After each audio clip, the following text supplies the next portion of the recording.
Joining us now is President of Family Research Council, Tony Perkins. He's known as a legislative pioneer by the national media. He's a political leader for the pro-life and pro-family policy initiatives. He's also host of the daily nationally syndicated radio show, Washington Watch with Tony Perkins. Tony, welcome back. Thank you for joining us. Dr. Clinton, always good to see you. Great to have you, Tony. Hey, as we get started, all eyes, Tony, have been on New York, the arraignment of former President Donald J. Trump. Very concerning, blew up social media. Everybody is talking about where this thing could potentially go. There's a precedent, though, that's of real concern to you, Tony. What are your thoughts on where this is at? Where's it going? Well, let me just be very frank on this, Tim. Had Donald Trump governed the way he is accused of living prior to being president, we wouldn't be having this discussion. The left would have left him alone. Now, I make no, you and I have talked before, the things that President Trump embraced before he became president, he kind of changed ways. And his policies were what we embraced when he was president. No one came close to governing the way he did in terms of a conservative platform that was in alignment with the views of many Christians across this country. But the problem is, that's the problem for the left, is that he governed as a conservative. And so they're doing everything they can, not just to attack this man, but to attack a movement that stood behind him. And so what's happened is that people have unified behind him because they realize this attack is not about Donald Trump. It's about the views that he espoused as president. Yeah. People are using terms like weaponizing the government or parts of the government against people. Tony, in the midst of it, we hear people talking about equal justice under the law, and we're seeing lawlessness all over the country at the same time coming against this, and it's like stacking 34 counts. They're all, kind of the same type thing, and it's like, what in the world's going on? This doesn't make sense to us. No. Well, I was actually last night, I was on Capitol Hill, and I was talking to Jim Jordan, who held a field hearing in New York on Monday, and they heard from a variety of citizens who were talking about how the city is overrun with crime.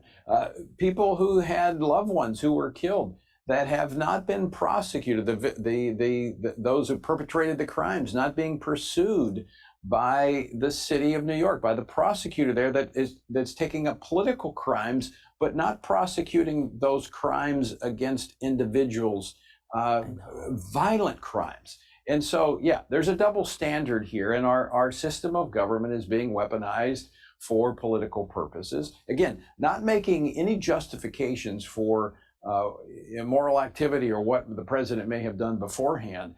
The point here is that our system is becoming like a banana republic where you use it against your political enemies. And that should be shocking, alarming to every American, because our republic will not last long if we go down this path and continue going down. Tony, most of the people I talk to, it's like they can't even really believe what's unfolding before their eyes.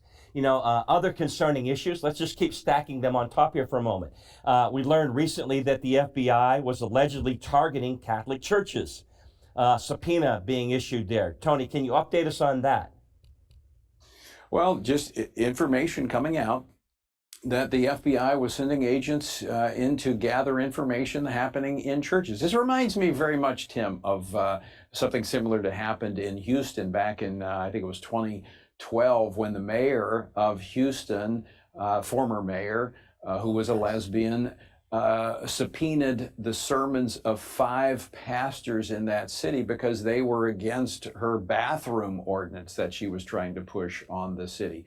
Look, if the government wants to know what's going on in our churches, they're welcome to come in and hear those sermons. But to use the heavy hand of government to intimidate, and that's what this is about. It's about intimidation.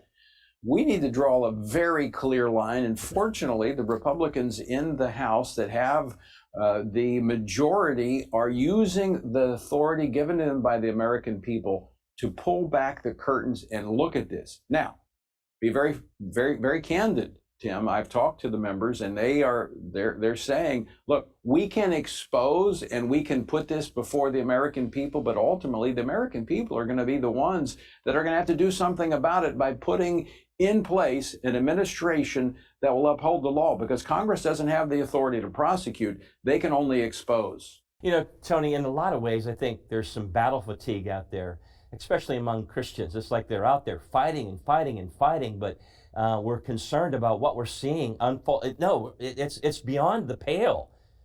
We can't even believe what's happening in our country. You know that? And then you think is the church going to awaken? Are pastors going to awaken and have a voice for such a time as this? Well, if we're in our Bibles and we're reading what Jesus said about the end times, Matthew chapter 24, if we're in the Word of God, we'll have the understanding to know that these things were predicted.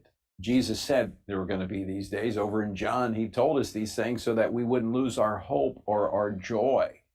So even in the midst of this, you know, we're told to be anxious for nothing, but by prayer and supplication with thanksgiving, let our requests be made known unto God. So I don't think, Tim, despite all of that is happening, and it is bad, and we need to be realistic in talking about it, we can still have joy, and we can operate without anxiety in the midst of this.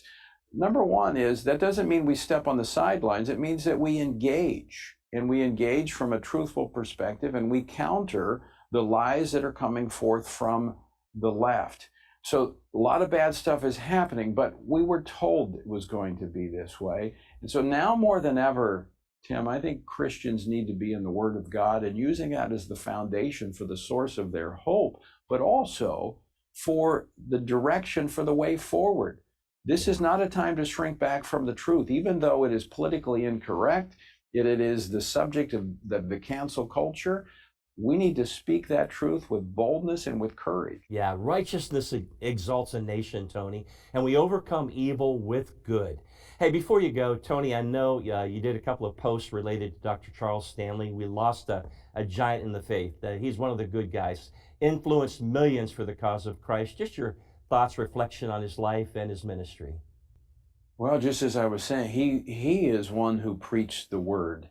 And he led the Southern Baptists back into kind of a resurgence of biblical conservatism, which I think bought the Southern Baptists a couple of decades. They're now kind of once again looking for their way forward.